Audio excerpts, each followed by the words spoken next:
I can remember when I first got introduced into like network marketing. I was actually still in high school at the time. Actually, I can remember coming across my first opportunity and running home, telling my parents, because they actually been in a lot of opportunities. I kind of grew up around it, so I was a little bit familiar with it as a kid. But I remember going home and telling them, "Hey, look, I found this awesome opportunity, and I want us to get involved and so forth." And actually, they actually joined me in that first opportunity I ever brought to them. I think mainly is because it was in the health and wellness industry, and at the time, it was just a good product, right? So did a lot of the traditional things then and there. So I thought I was on my way, 18-year-old kid had my first business. So I was like, yes, I'm gonna be rich, right? Well, no, it didn't happen that easy. So kind of like moving forward, I still ended up going to college. And I remember coming back from college, like, what am I gonna do? So I didn't have a degree or anything. I just went to school for like 1 year. When I came back, I had to find something. So I still stayed. I joined, I did a lot of customer service and sales, but most of my sales was traditional hardcore door knocking sales, peddling on the street, but these were like products and so forth. A lot of just door-to-door sales basically, right, with legit products. And so that was my beginning. One thing that I started to learn from sales and I really enjoyed about sales was just being able to connect with people and really understanding that it was like that art, if you will, being able to connect with people and not just be like a slimy salesman, right? But really getting to understand people, understand how your product or service could actually help them. So I was a people person, so it was something that I really enjoyed. I think it really hit home. I was renting cars and I actually ended up getting fired, right? This was around 9/11 back in the day, but I ended up getting fired or laid off. And that's when it really dawned on me, like, what can I do to actually be successful, or be able to have a generated income without having a college degree. And that's when it like kind of just dawned on me, like, I want to try that network marketing thing again. So I gave it another shot, because it was the only thing I could find, or I knew that if I could still apply like my sales skills or that I could generate an income and actually be my own boss, right? I was really tired of working for people and just reporting to the job. Like I couldn't keep a job for more than 90 days. So after having this job for like 2 years and then getting laid off, it really hurt. It really stung, and I just didn't want to put that independence on anyone else again. And plus, I just always felt that entrepreneur in my spirit. So network marketing was the only thing that I knew. I didn't have any money. I was broke, right? That I could start something and actually have something that was my own. So that's me giving it another shot. But sure enough, once you get started, I heard the same exact things, making a list of friends and family and, making that list, talking to people just as you go out about your day. And even though I was a salesperson, I didn't mind connecting with people. Those strategies wasn't just that effective. It wasn't really effective and duplicatable. That was my last problem last time, is I was able to get people in, but it just wasn't duplicatable. And once again, after telling my same parents, my same friends, right, people around me, it just didn't go too far. Even though I felt like we had a good vehicle, I still didn't know how to really market.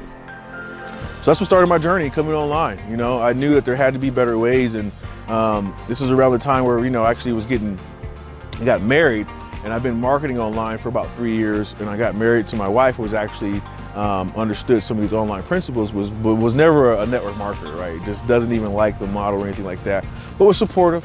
And me wanting to pursue that, right, the entrepreneurial spirit. And I can just remember just how hard it was. So I wasn't having success in network marketing. We started our own business, right? Marketing for businesses. So I said, figure, since I couldn't really have success in growing a network marketing business online yet, because I still was like learning on how to like generate leads and stuff online, that I would just sell the services to, other business owners who didn't know the stuff that I was learning. And it was working. I was actually getting better results, and I was able to generate a better income than I was in network marketing, right? I wasn't doing anything over there. So now I was able to start generating a pretty decent income, growing my own business, which I always wanted to do. It still was challenging, it still was hard finding clients, still being able to prove. I had to like talk to myself and beef myself up on what to charge. So it was undercharging, just kind of wanting to get a client in, so it wasn't charged enough. So I wouldn't be done with that project, and all the money would be gone, and we would need more money.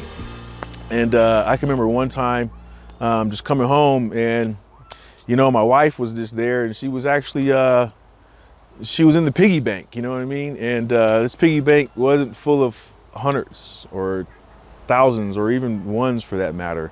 It was full of change, you know, and like, what are you doing, babe? You know, and she was like, I need gas.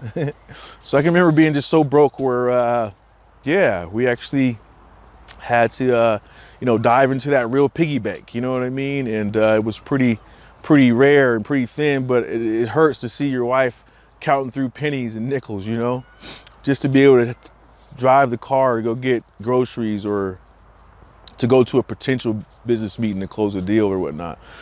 So as a man, you want to be able to provide for your family, you know? So I knew that I wanted to be able to grow our business and really start to want to be able to succeed. So I had this deep down gut fire that was going to make it happen, you know, no matter what, you know, right? So, and that's what we did. You know, we actually dove down deeper and was able to expand our network. And our biggest thing was actually realize our value, you know, and start to up our prices. And it was hard at first, but we did it. You know, we were able to get out of that rut, right? And it helped us a lot to be able to get some cash flow. And we had one of our best years really in our business, which is still a lot of growth. But I always knew still deep down inside I wanted more leverage, right? There was only a certain amount of people that we could still handle at one time because it was just the two of us. So another network marketing opportunity now a few leaders later, which I'm glad I was open-minded to listen to,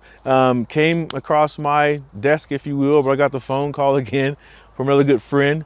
Been knowing him in the industry, so I guess that was probably one thing that made a big difference is I actually knew him for some time now, for, you know, 5-6 years. And I just always knew that, you know, we'd done multiple programs together in the past, and that he would never bring anything that probably didn't have some potential, I guess, to put it that way. So I had an open ear, but I knew deep down inside, like, I don't want to go through this again.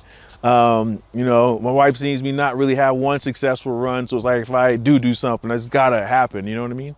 So, yeah, I was hesitant at first, if you will, because I knew that I never had results in there. I wasn't to the point where I was duplicatable and being able to grow a team. And I didn't want to go back to my friends, family. I've already talked to them about a million opportunities, so I know that they wasn't trying to hear me again. With another opportunity, you know. So but anyways, I listened to it and it was pretty powerful. I think one of the biggest things that caught my attention was, you know, after being around the industry a while, is it was really about principles, about financial literacy principles that just aren't getting taught, you know, that aren't shared in school. And I was able to recognize that just because going through the entrepreneur side of growing my business, being able to learn how to scale it and, you know, structure it to be able to, and then generate clients. It's like you had to wear all the hats, right? So I was everything, the manager, the salesperson, you know, I had to deliver the product, you know, the service and everything.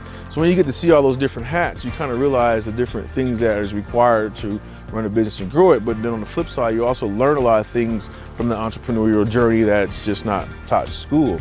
So when I ran across this opportunity, I was like, this is powerful. It's some of the same stuff that I've been learning.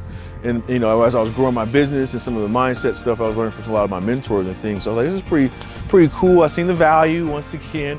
But then deep down again, I was just like, you know, who am I going to talk to? You know, I know these marketing principles, but I don't want to grow it the old school way.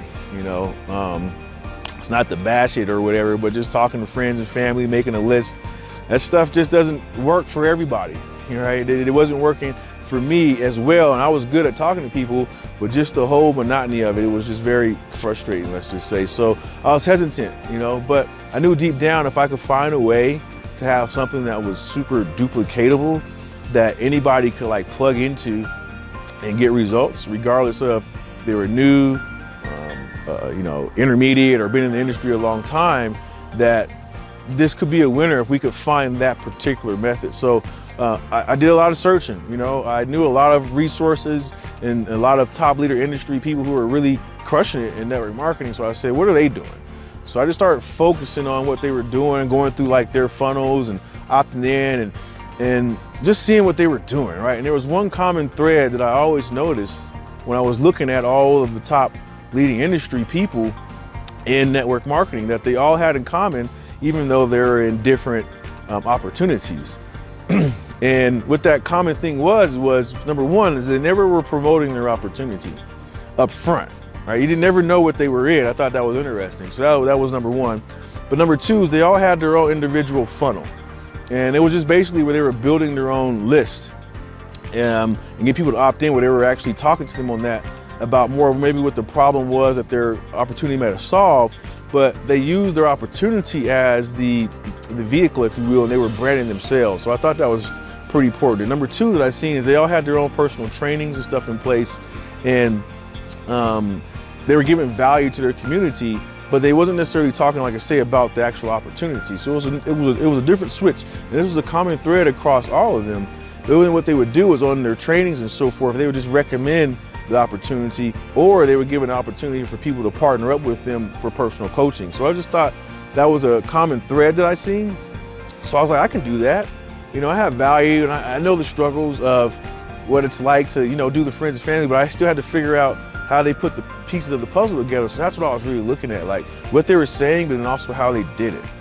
And once I kind of like seen that, you know, I reached out to one of the mentors, and he was actually, well, what it was, I was actually funnel hacking, that's what they call it. But I was actually in his funnel, and I went through the process to get on the phone to see what it was like to join their team. And once I did that, I was able to understand, and he would actually share with me how that model worked for them openly, because that was their process. And from there, I was able to implement that also for myself and my team, right? So I created a team unstoppable, implementing those same strategies that anyone could actually plug into. And one of the main things that I learned is the biggest resource, or it's not really strategy, but it's the biggest resource, or the holy grail of any business, is understanding on how to generate leads. That's why every company, you know, they have the replicated websites, and they may have like a funnel, but no one is teaching really how to market or how to generate leads for their business. So once I understood that component on how to generate enough traffic to generate enough leads and exposure for my business, I started to see results, and I shared it with a few other teammates, right? Make sure it wasn't a fluke, and they started to get results, and that's when I knew we had something. So, you know, from there, I was able to grow a pretty successful business, right? Just leveraging these models, this traffic method, because it was duplicatable. That was the biggest piece that I was always missing. And when I mean duplicatable, it's something that anyone could plug into. So made a big difference. Been able to rise up in the ranks. I've been able to now speak on stage, right, at one of the biggest launches of our company in history. So that was pretty cool. But it was all possible from putting in, you know, marketing funnels and leveraging points that was duplicatable for the team to also have success. So that's what I'm super excited about. I'm glad that I didn't leave the industry completely, even after failing or just not having success multiple times, I think, because I don't really necessarily call it failure. I think it just wasn't having the results that we were seeking, but finally having that breakthrough has been awesome. So it's just been a pleasure to be able to help impact other people's lives and share with them on how to plug into a system, be able to have a vehicle that can help them reach their financial desires and their dreams. So that's been super awesome. And then just seeing the transformation that happens in people's lives when they're able to now accomplish what it was that they didn't think was able to be accomplished. So it's just been a blessing. It's been super awesome. I look forward to impacting more people's lives and sharing with them on how to really plug into this network marketing business. It actually does work, right? But doing it in a fashion where it is effective and it can actually help them get results, right? Without having to talk to like their friends and family and bugging strangers, right? So that's what I love sharing and helping people with, is understanding those principles, how to grow a business, you know, how to do it on their terms, and how to have fun while doing it. So I look forward to helping any individual who's looking forward to learning that information on how to have the right funnels in place, the right processes and methodologies in place to be able to grow a 6- and 7-figure business online. So that's my story, you know. I look forward to helping the next individual. Thank you.